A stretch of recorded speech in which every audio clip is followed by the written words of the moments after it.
الحمد لمن قدر خيرا وخبالا والشكر لمن سور حسنا وجمالا والشكر لمن سور حسنا وجمالا فرد صمد عن صفة الخلق بريء رب أزلي خلق الخلق كمالا رب أزلي خلق الخلق كمالا لا زد ولا ند ولا حد لمولى لا زد ولا ند ولا حد لمولى الآن كما كان ولم يلق زوالا الآن كما كان ولم يلق زوالا আলহামদুলিল্লাহ আল্লাহ রাব্বুল আলামিনের দরবারে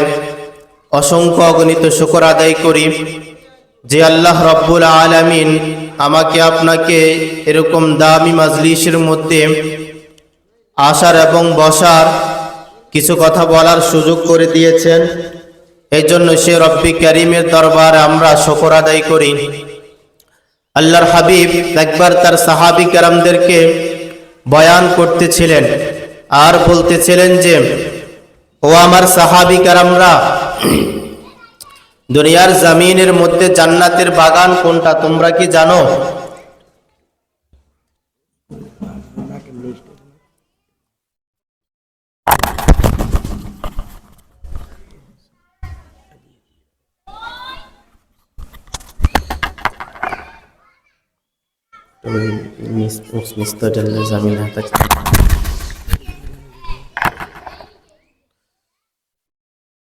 আল্লাহর হাবিব তার সাহাবী কেরামদেরকে বলতেছেন যে দুনিয়ার জমিনের মধ্যে জান্নাতের বাগান কোনটা তোমরা কি জানো? তো সাহাবী কেরামরা বললেন যে আল্লাহ এবং তার রাসূল ভালোই জানেন। এরপরে আল্লাহ রাসূল সাল্লাল্লাহু আলাইহি ওয়াসাল্লাম বললেন যে দুনিয়ার জমিনের মধ্যে জান্নাতের বাগান হলো ওই সমস্ত বাগান যে সমস্ত বাগানের মধ্যে কোরআন হাদিসের আলোচনা করা হয়। তো কোরআন হাদিসের আলোচনা যে জায়গার মধ্যে হয় ওই জায়গাটা বলা হয় দুনিয়ার জমিনের মধ্যে জান্নাতের বাগান। তো যারা এই বাগানের মধ্যে আসবে তাহলে তারা বুঝতে পারবে যে এটা হলো দুনিয়ার জান্নাতের বাগান আল্লাহ রাসূলের হাদিস দ্বারা। তাই আমরা যে যেখানে থাকি না কেন এই দ্বীনি মাজলিসগুলোর মধ্যে সময় দেওয়ার জন্য আমরা চেষ্টা করব। এলাকার মধ্যে বছরে একবার মাহফিল হয়, তো আমরা সকলে চেষ্টা করব যে এরকম মাজলিসগুলোর মধ্যে আসার এবং বসার জন্য এবং মনোযোগ সহকারে আমাদের মা বোনরা যারা আছেন সকলেই মনোযোগ সহকারে কথাগুলো বোঝার জন্য চেষ্টা করবেন। দুনিয়াতে অনেক মাহফিল হয়ে থাকে, পুরুষদের জন্য অনেক মাহফিল হয়, অনেক মাহফিল হয় পুরুষদের জন্য। তো এই ক্ষেত্রে পুরুষরা অনেক কিছু জানতে পারে, কিন্তু আমাদের মহিলা মাহফিলগুলো কম হয়, এই কারণে আমাদের মহিলারা অনেক কিছু জানতে পারে না এবং না জানার কারণে মহিলারা আমল করতে পারে না। এজন্য মহিলা মাহফিলগুলো অত্যন্ত জরুরি, মহিলা মাহফিলগুলো অত্যন্ত জরুরি এবং মহিলা মাহফিলগুলো করতেই হবে। তো মহিলা মাহফিলগুলো আমাদের করতে হবে। মহিলা মাহফিলগুলো করার দ্বারা আমরা সব কিছু জানতে পারবো যে মহিলাদের করণীয় কি এবং শরীয়ত সম্মত যে কাজগুলো আছে এই কাজগুলো কি কি, এগুলো আমরা মহিলা মাহফিল দ্বারা জানতে পারবো। আজকে যে বিষয়টা নিয়ে আলোচনা করব, বিষয়বস্তু হলো আমাদের মহিলার মধ্যে দুইটা কাজ, এমন দুইটা জিনিস আছে যে দুইটা জিনিস মহিলারাও পালন করতে হবে এবং মহিলাদের যে সমস্ত ছেলে সন্তানরা আছে ওই সমস্ত ছেলে সন্তানদেরকে আদায় করতে হবে। এমন দুইটা জিনিস আছে মহিলাদের জন্য। এক নাম্বার হলো মহিলাদের জন্য নিজেও কোরআন শিখতে হবে এবং কি ছেলে সন্তানকে কোরআন শিক্ষা দিতে হবে। দুই নাম্বার, একটা মা নিজেও পর্দা করতে হবে এবং কি নিজের যে মেয়ে থাকবে ওই মেয়েকে পর্দার আদেশ করতে হবে। এই দুইটা বিষয়, তো এই দুইটা বিষয় সংক্ষিপ্ত আলোচনা করার জন্য চেষ্টা করব। এক নাম্বার বিষয় হলো যে আপনি মা, আপনি বাবা, আপনার জিম্মাদার হচ্ছে আপনি নিজেও কোরআন শিখবেন এবং আপনার ছেলে সন্তানকে কোরআন শেখানোর জন্য মাদ্রাসার মধ্যে ভর্তি করাইবেন। কারণ আল্লাহর হাবিব হাদিসের মধ্যে বলেন, ক্বালা ক্বালা রাসূলুল্লাহি সাল্লাল্লাহু আলাইহি ওয়াসাল্লাম, খায়রুকুম মান তাআল্লামাল কুরআনা ওয়া আল্লামা। আল্লাহর হাবিব বলেন, দুনিয়ার জমিনের মধ্যে দুই শ্রেণীর ব্যক্তি হলো সব থেকে উত্তম ব্যক্তি। আল্লাহর হাবিব বলেন, যেই ব্যক্তি নিজে কোরআন শিখে এবং কি অন্যকে কোরআন শিক্ষা দেয়, দুনিয়ার জমিনের মধ্যে এই দুই শ্রেণীর ব্যক্তি ছাড়া আর কোন উত্তম ব্যক্তি হইতে পারে না। খায়রুকুম মান তাআল্লামাল কুরআনা ওয়া আল্লামা। এই দুই শ্রেণীর ব্যক্তি হলো দুনিয়ার জমিনের মধ্যে সবথেকে উত্তম ব্যক্তি, যে ব্যক্তি নিজেও কোরআন শিখেন এবং কি অন্যকে কোরআন শিক্ষা দেয়। তাহলে আপনি মা এবং আপনি বাবা, বাবা হিসাবে আপনার কর্তব্য হলো আপনার ছেলে সন্তানকে মাদ্রাসার মধ্যে ভর্তি করানো। মা হিসাবে আপনার কর্তব্য হলো আপনার মেয়েগুলাকে, যেই সমস্ত মহিলা মাদ্রাসাগুলো আছে ওই মাদ্রাসাগুলোর মধ্যে নিজেদের মেয়েগুলাকে ভর্তি করানো। ভর্তি করাইলে কোরআন শিখতে পারবে, আর কোরআন যদি শিখতে পারে তো আপনি দুনিয়ার জমিনের মধ্যে উত্তম ব্যক্তি হয়ে যাবেন এবং কি আপনার ছেলে সন্তানও উত্তম ব্যক্তি হিসেবে গণ্য হবে। কিন্তু আমাদের সমাজের মধ্যে অনেকে ছেলে সন্তানকে আদর, যত্ন, মায়া, মোহাব্বত করে মাদ্রাসার মধ্যে ভর্তি করায় না, মাদ্রাসার মধ্যে পড়ায় না। আগে আমরা দেখতাম আমাদের মা বোনরা যারা ছিল এবং মুরব্বীরা যারা ছিল, তারা সকালবেলা যখন ঘুম থেকে জাগ্রত হইতো তখন ঘরের ভিতরে কোরআনে কারীম তেলাওয়াত করার একটা নিজাম ছিল। সবাই কোরআনে কারীম তেলাওয়াত করত, আমাদের মা বোনরা যারা ছিল। এখন কিন্তু এই নিজামগুলো আর নাই, উঠে যাচ্ছে। আগে দেখতাম যে আমাদের অনেকেই ছেলে সন্তানকে মুক্তবের মধ্যে পাঠাইতো কোরআন শিখার জন্য। এখন কিন্তু এই নিজামগুলো আর নাই, উঠে গিয়েছে। ছেলে সন্তানকে মুক্তবের মধ্যে পাঠাই না, বলে ছেলে সন্তান ঘুমিয়ে থাকুক, কোরআন শিখার কোনো প্রয়োজন নাই, মুক্তবে যাওয়ার কোনো প্রয়োজন নাই। না, এইরকম কথা বলা যাবে না। কারণ আপনি যে ছেলে সন্তানকে এত মোহাব্বত করতেছেন, কিয়ামতের ময়দানে কি হবে জানেন? আল্লাহর হাবিব বলেন, যেই সমস্ত মা এবং যেই সমস্ত বাবারা তাদের ছেলে সন্তানকে কোরআন শিক্ষা দিবে না, কিয়ামতের ময়দানে আল্লাহ রাব্বুল আলামিন যখন ওই সমস্ত ছেলে সন্তানকে যখন বলবেন, দুনিয়ার জমিনের মধ্যে তোমরা কোরআন শিখো নাই, দুনিয়ার জমিনের মধ্যে আমার কালামুল্লাহ তোমরা পাঠ করো নাই, আল্লাহ রাব্বুল আলামিন তখন ঘোষণা দিবেন, যাও যাও আমার জাহান্নামের মধ্যে চলে যাও। ওই ছেলে সন্তান তখন আল্লাহকে বলতে থাকবেন, আয় মালিক, যে মা বাবার জন্য আমি কোরআন পাঠ করতে পারি নাই, যে মা বাবা আমাকে কোরআন শিক্ষা দেয় নাই, যে মা বাবার জন্য আমি কোরআন দুনিয়ার জমিনের মধ্যে শিখতে পারি নাই, ওই মা বাবার বুকের উপর ফাড়া দিয়ে এরপরে আমি জাহান্নামের মধ্যে যাব। ও মা, ও বাবা, দুনিয়ার জমিনের মধ্যে আপনি আপনার ছেলে সন্তানকে কতই না মোহাব্বত করেন, এই মোহাব্বত দুনিয়ার জমিনের মধ্যে সীমাবদ্ধ। যদি দুনিয়ার জমিনের মধ্যে ওই সমস্ত ছেলে সন্তানকে যদি কোরআন না শিক্ষা দেন, কোরআনি শিক্ষা যদি না দেন, কিয়ামতের ময়দানে ওই ছেলে সন্তান আপনার আমার বুকের উপর ফাড়া দিয়ে এরপরে জাহান্নামের মধ্যে প্রবেশ করবে। এই জন্য ও মা, ও বাবা, ছেলে সন্তানকে কোরআন শিক্ষা দেন। ছেলে সন্তানকে যদি কোরআন শিক্ষা দেন, ওই ছেলে সন্তান আপনার বুকের উপর ফাড়া দিবে না। ছেলে সন্তানকে যদি কোরআন শিক্ষা দেন, ওই ছেলে সন্তানের কারণে আপনি জান্নাতের মধ্যে চলে যাইতে পারবেন। আল্লাহর হাবিব হাদিসের মধ্যে বলেন, যেই সমস্ত মা বাবারা তাদের ছেলে সন্তানকে কোরআনে হাফেজ বানাইবেন, আল্লাহর হাবিব বলেন যে ওই সমস্ত মা বাবার মাথার মধ্যে আল্লাহ রাব্বুল আলামিন নিজ কুদরতি হাত দ্বারা জান্নাতি মুকুট পরিধান করাইয়া দিবেন। আল্লাহর হাবিব বলেন যে যে সমস্ত মা বাবারা তাদের ছেলে সন্তানকে কোরআন শিক্ষা দিবেন, ওই সমস্ত ছেলে সন্তানের মা বাবাকে আল্লাহ রাব্বুল আলামিন নিজ কুদরতি হাত দ্বারা জান্নাতের মুকুট ওই মা বাবার মাথার মধ্যে পরিধান করাইয়া দিবেন। এরপরে আল্লাহর হাবিব হাদিসের মধ্যে বলেন যেই সমস্ত মা বাবারা তাদের ছেলে সন্তানকে কোরআন শিক্ষা দিবে, আল্লাহর হাবিব বলেন যে কিয়ামতের ময়দানে ওই সমস্ত হাফেজে কোরআনরা 10 জনকে বিনা হিসাবে জান্নাতের মধ্যে নিয়ে যাবে। যেই 10 জনের বেলায় ঘোষণা হয়ে যাবে ওই 10 জন জাহান্নামী, কিন্তু পরিবারের মধ্যে যদি আপনার হাফেজে কোরআন থাকে, ওই হাফেজে কোরআন 10 জনকে বিনা হিসাবে জান্নাতের মধ্যে নিয়ে চলে যাবে। 10 জনকে বিনা হিসাবে জান্নাতের মধ্যে নিয়ে চলে যাবে।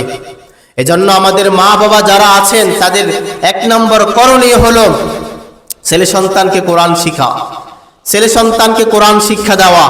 এখন তো আমরা ছেলে সন্তানকে কোরআন শিক্ষা দিই না, কোরআন শিক্ষা দিই না। কোরআন শিক্ষার ক্ষেত্রে এটা আল্লাহ রাব্বুল আলামিনের পক্ষ থেকে ফরজ বিধান।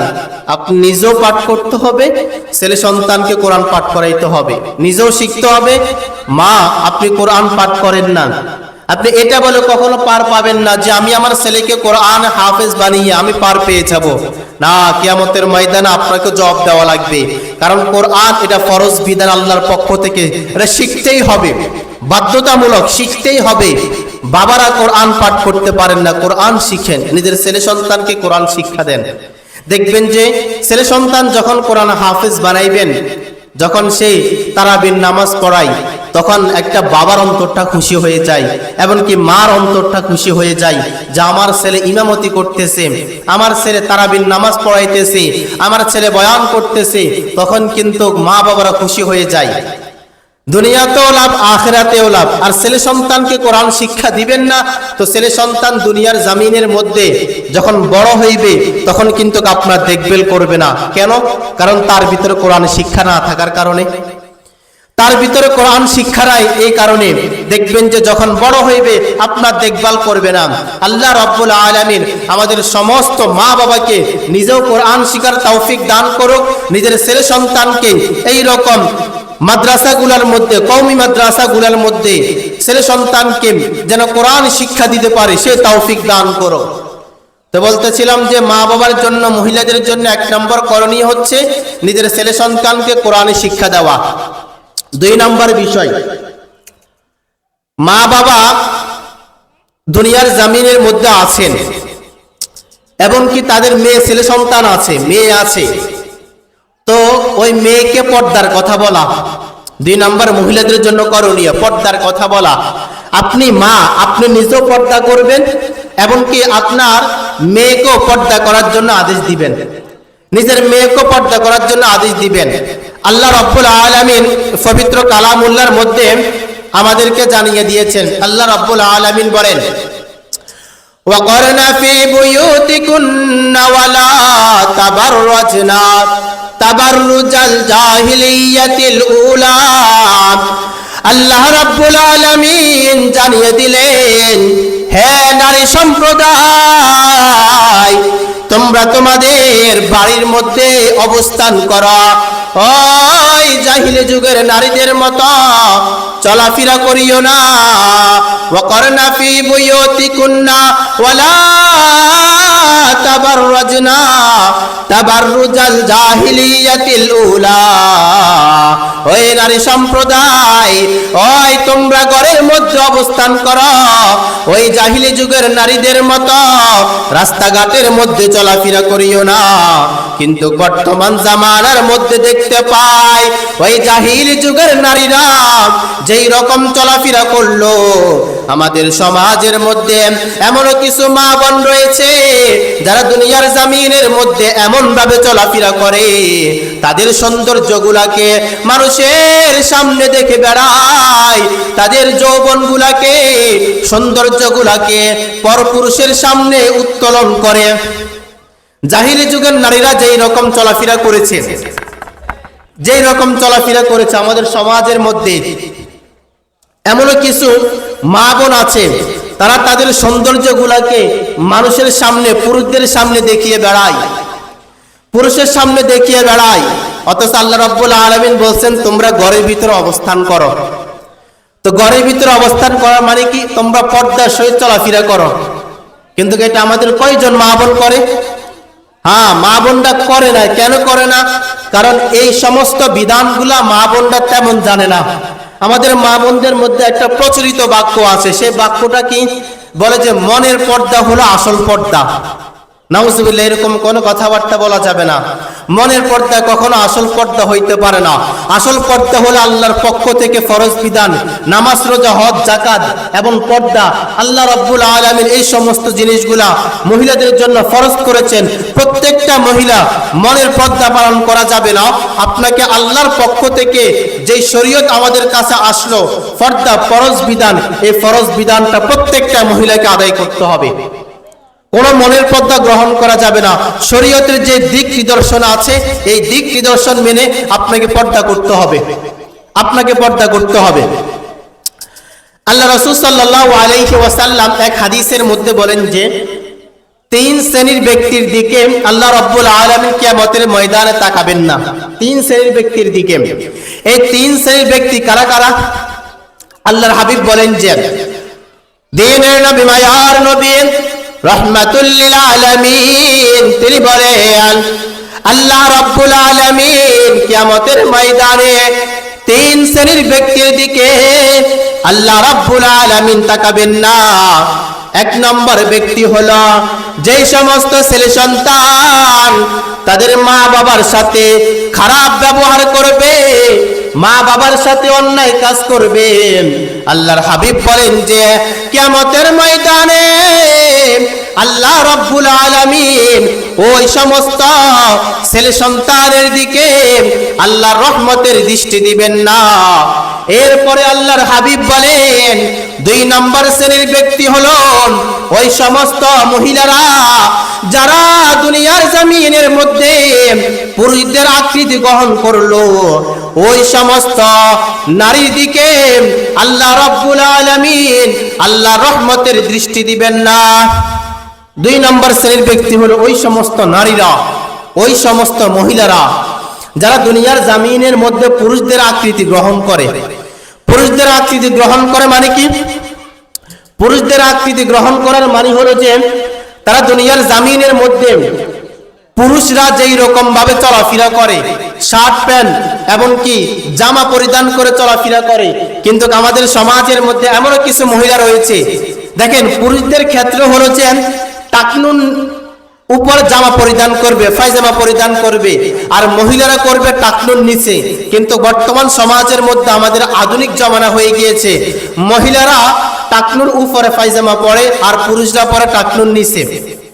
তাহলে যে সমস্ত নারীরা পুরুষদের আকৃতি গ্রহণ করবে, আল্লাহর হাবিব বলেন যেই সমস্ত নারীরা পুরুষদের আকৃতি গ্রহণ করবেন, ওই সমস্ত নারীদের দিকে আল্লাহ রাব্বুল আলামিন কিয়ামতের ময়দানে আল্লাহর রহমতের দৃষ্টি দিবেন না।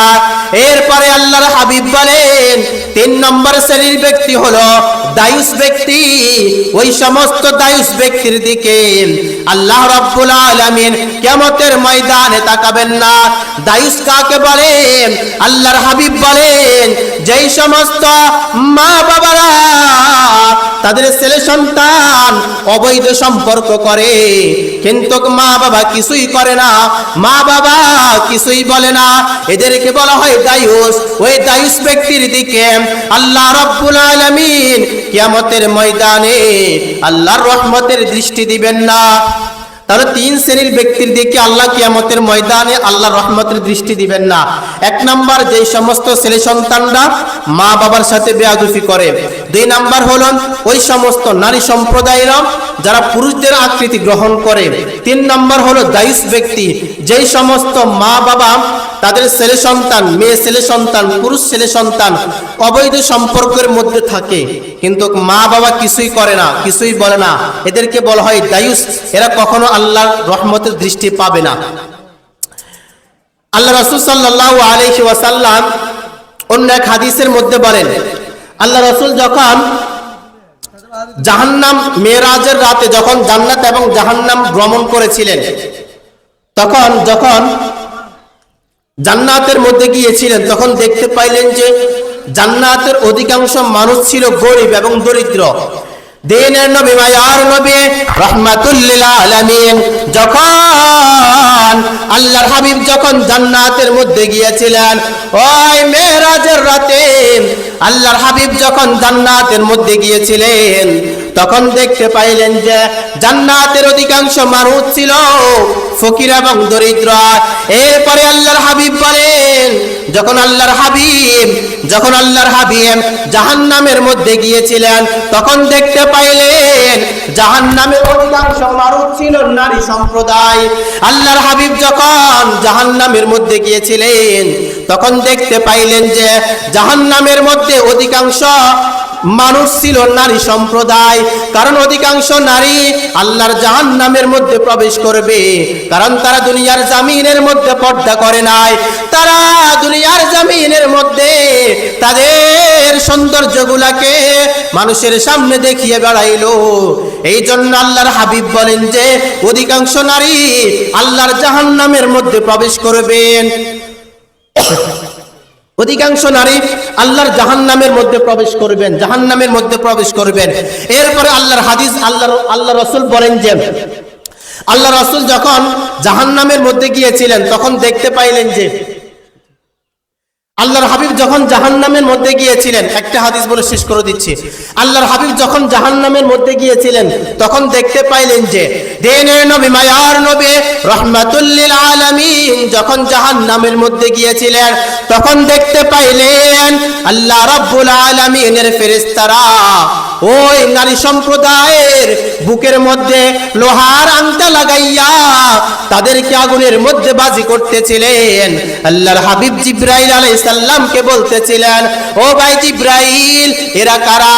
জিবরাইল আলাইহিস সালাম তখন বলতেছিলেন, এরা দুনিয়ার জামিনের মধ্যে আপনার উম্মতের ওই সমস্ত নারীরা যারা দুনিয়ার জামিনের মধ্যে তাদের বুকের মধ্যে ওন্না দেয় নাই, তাদেরকে আল্লাহ রাব্বুল আলামিন এই শাস্তি দিচ্ছেন। এরপরে আল্লাহর হাবিব যখন আরো একটু সামনে গাইলেন তখন দেখতে পাইলেন কয়েকটা নারী সম্প্রদায়কে মাথার মধ্যে লোহার আংটা লাগাইয়া আগুনের মধ্যে বাজি করতেছিলেন। জিজ্ঞাসা করা হইল, এরা কারা? বলে দুনিয়ার জামিনের মধ্যে আপনার ওই সমস্ত নারীরা যারা দুনিয়ার জামিনের মধ্যে তাদের মাথার মধ্যে ওন্না দেয় নাই, তাদেরকে শাস্তি দেওয়া হবে। কারণ নারী সম্প্রদায় বুকের মধ্যে ওন্না দিয়ে সদা সর্বদা চলাফেরা করবেন, ঘরের ভিতরে মাথার মধ্যে ওন্না রাখবেন, এই কাজগুলা করার জন্য চেষ্টা করবেন। আল্লাহ রাব্বুল আলামিন এই পর্যন্ত যে কথাবার্তাগুলা বললাম আমাকে আপনাকে বুঝার এবং আমল করার তৌফিক দান করুক। ওয়া আখিরু দাওয়ানা আলহামদুলিল্লাহি রাব্বিল আলামিন।